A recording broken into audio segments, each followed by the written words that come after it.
العشرات من المغاربة كانوا ضحية لأغرب عملية نصب واحتيال اللي وقعت في العشر سنوات الأخيرة في المغرب.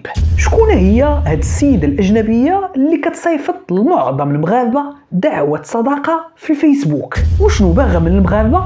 وشنو هي المضامين ديال الرسائل اللي كتكتبهم وكتصيفطهم ليهم؟ وعلاش بسببها تم النصب على بزاف من المغاربة؟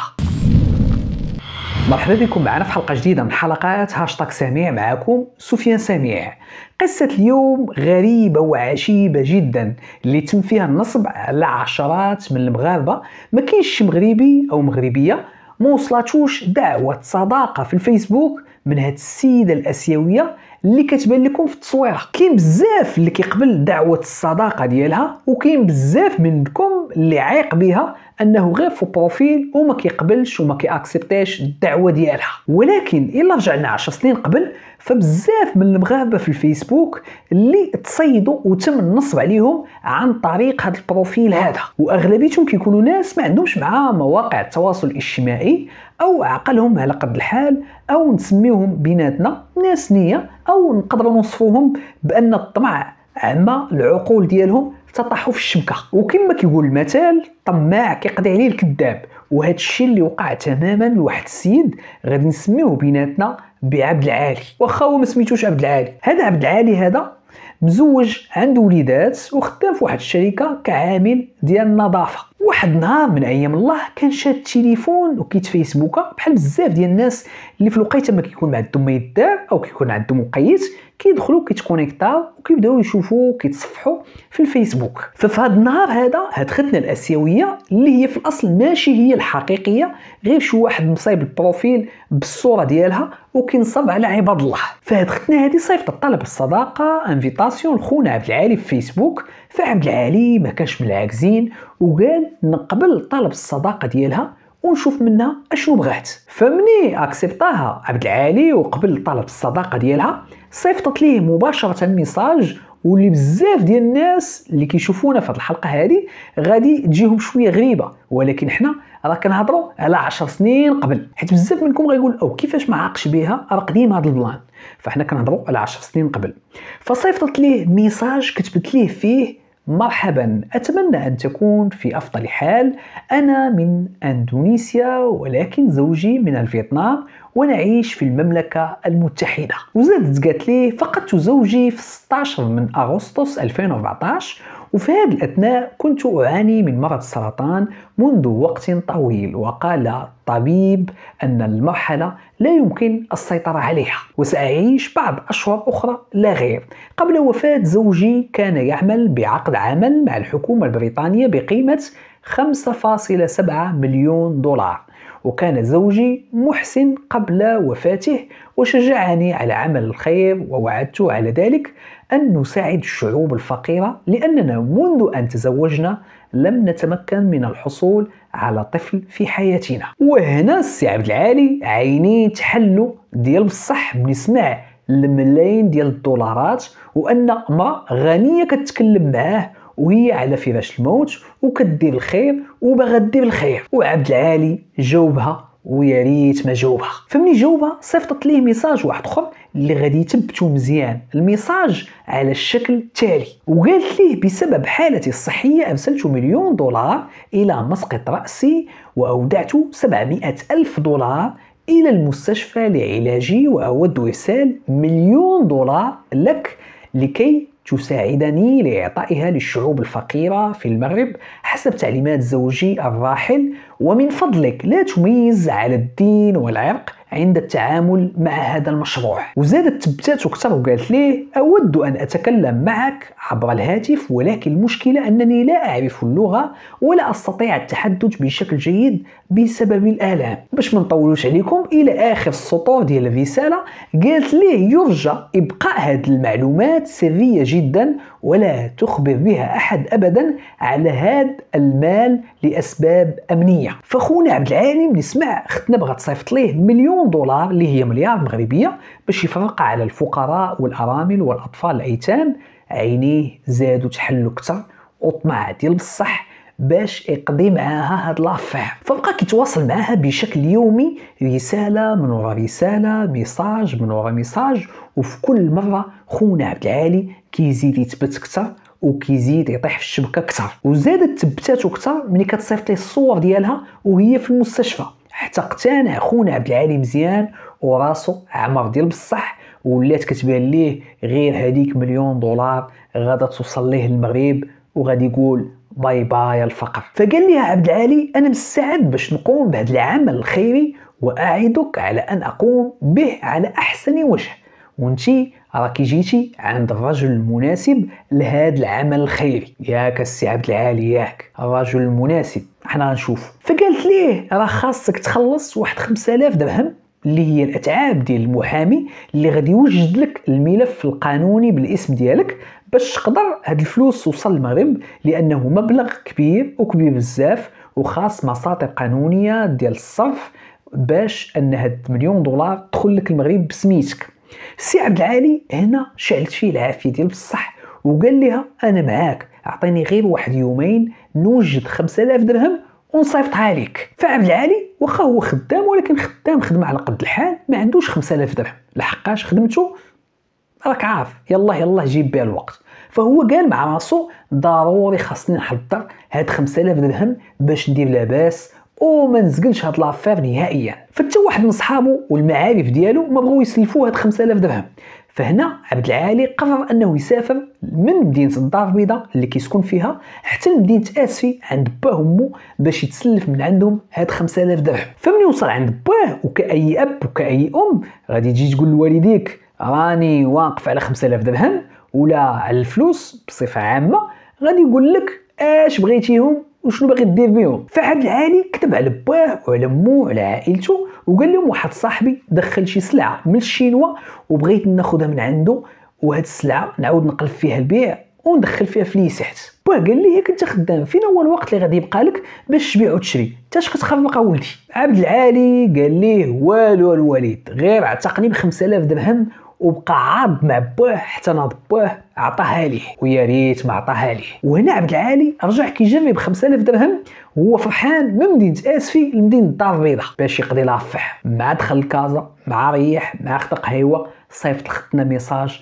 قال ليها الفلوس واجده فين غنصيفطها لك. وهنا ختنا جاوباتو جواب ديال التبات، قالت ليه انا ما عندي ما ندير بهاد الفلوس هادي وعندي خيري الحمد لله، راه خاصك انت تصيفط هاد 5000 درهم للمحامي اللي غادي يقاد لك هاد الملف باش توصل لك الفلوس في المغرب بسميتك وبشكل قانوني. وقالت ليه انا كنقترح عليك سميت هاد المحامي هذا، انا غادا نهضر معاه ونصيفط ليه رساله سميتو ابراهيم، صيفط ليه الفلوس في وحده من الوكالات ديال تحويل الاموال اللي قريبه من الدار ديالك باش توصل الفلوس ويقضي لك لافير. فخونا عبد العالي واخا بانت ليه السميه ديال شخص افريقي ابراهيم ما عاقش بان هاد القضيه هذه تقدر تكون نصب واحتيال غادا دار به، ومع ذلك مد ما جاب. فمشى السي عبد العالي كيجري لاقرب وكاله ديال تحويل الاموال وصيفط فيها الفلوس باسم هاد الشخص هذا اللي نصب عليه وهو على باله انه محامي غيصيفط ليه $1,000,000. فمع صيفط الفلوس خونا عبد العالي صور ليها فوسي بس صيفط الفلوس وصيفطوا ليها في البلاصه.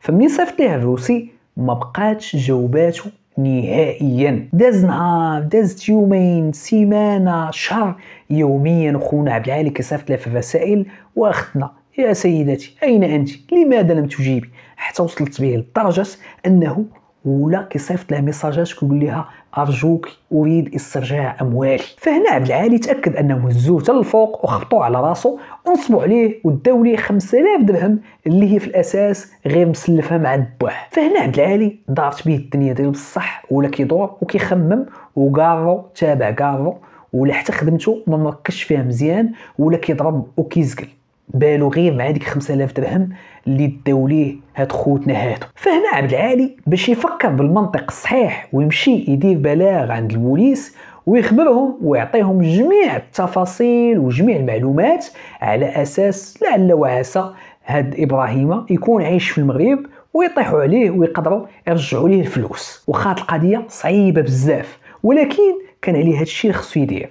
فقرر للاسف عبد العالي انه يختار طريق واحده اخرى اللي هي اخطر طريق اللي غادا تخرج ليه على حياته كامله. فقرر عبد العالي مع راسو قال والله حتى كيما داروها بيا حتى نديرها بيهم ونرجع فلوسي وفلوس الوالد. ناض عبد العالي صايب حساب جديد في الفيسبوك باسم هاد ختنا الاسيويه ودار التصويره ديالها وشد الرسائل اللي كانت كتصيفط ليه وكيتبادل معاها وبدا كيصيفطهم لبنادم في مختلف المدن المغربيه، واي واحد طاح فيه في الفيسبوك كيصيفطوا ليه. كاين غير صيفط دعوه الصداقه واللي كيقبل الدعوه ديالو كيأكسبتيها كيصيفط ليه هاد الرسائل وهاد الصور ديالها في السبيطار باش يثبت بنادم ويدير ليهم كما داروا ليه. والغريب والعجيب انه نصب على العشرات من المغاربه بنفس الطريقه. فخونا عبد العالي ما رجعش غير 5000 درهم اللي داو ليه وصافي، وانما عجبوه الحال وقدر انه يجمع اكثر من 12 مليون سنتيم من مختلف الضحايا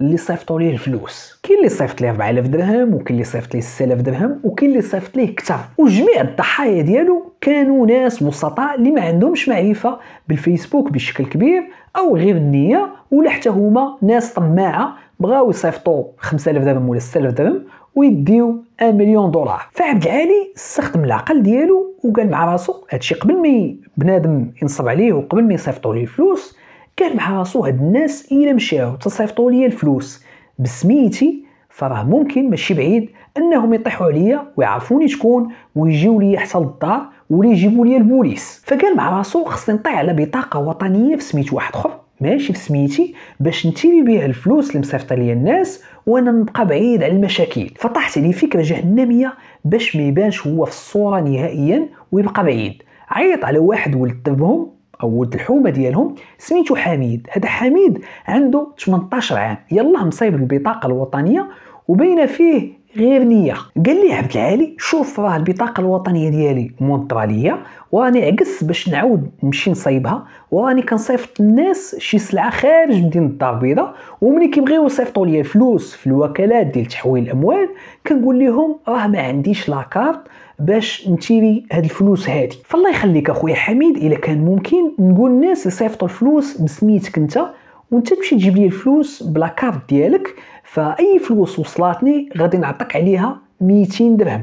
اشنو بان لك ابو حميد؟ حميد باقي شاب صغير يلا مصايب لاكارت ما عندوش تجربه في الحياه، هو كيعرف عبد العالي ود الحومه ديالهم وكيبان لي عبد العالي راجل معقول من الخدمه للدار من الدار للخدمه. قال لي واخا با عبد العالي مزيانه.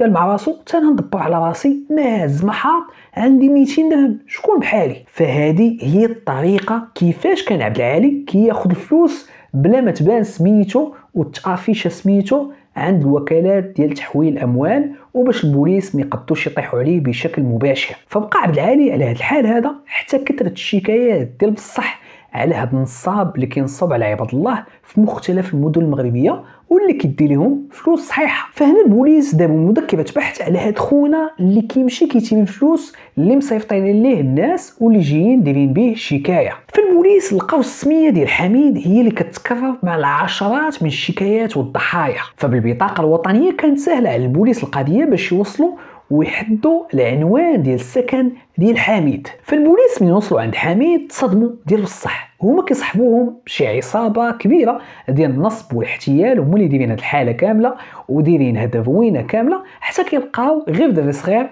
عنده 18 عام ويلاه مصايب لاكارت. فالبوليس بداو كيحقوا مع با حميد وقالوا ليه انت كتنصب على عباد الله. فحميد تصدم ديال بصح وعلى نيته قال لهم ان هاد الفلوس اللي كيتيريها راها ماشي ديالو نهائيا وما واخدش فيها من غير 200 درهم ديال السخه ديالو، وانما هاد الفلوس هادي ديال عبد العالي ولد دربهم ولد الحومه ديالهم. كيقول لهم كيصيفطني باش كنجيب ليه حيت ما عندوش لاكارت منطره ليه وانا عندي لاكارت، وكيعطيني 200 درهم على كل مره الكليان ديالو كيبيع لهم شي سلعه كيصيفطوا ليه الفلوس وانا كنمشي نجيبها ليه. فالبوليس مشاو مباشره نقرقبوا على السي عبد العالي اللي حتى هو اعترف لهم بكل شيء وقال لهم انه ادى تقريبا 12 مليون سنتيم من هاد العمليات ديال النصب كامله اللي دار. ومشى فيها حميد وعبد العالي بتكوين عصابه اجراميه في النصب والاحتيال. والمحاكمه تاعهم كانت صعيبه شويه لانها استمرت العديد من الجلسات لان جميع الضحايا كانوا كيطالبوا باسترجاع الاموال ديالهم. فهذه كانت اشهر قصه وقعات في المغرب بسبب هاد ختنه الاسيويه اللي ولاو الناس مؤخرا ملي كتوصلهم شي دعوه صداقه في الفيسبوك كيبداو كيضحكوا عليها، لحقاش عارفينها قضيه ولات مستهلكه جدا ان هاد الختنه الاسيويه كتنصب على عباد الله، ولكن هي ما لها حتى شي علاقه في الحقيقه، وانما مستعملين الصوره ديالها والاسم مغاير باش ينصبوا على عباد الله. إلا عجبكم هذا المحتوى هذا شجعونا باكبر عدد ديال لي لايك وديال لي بارطاج وديال لي طاغ باش نوصلوا لاكبر عدد ممكن من الناس وتعم الفائده. والجديد ديالنا دائما غتلقاوه على القناه ديالنا على موقع يوتيوب. هذه تحيات سفيان سميع، السلام عليكم.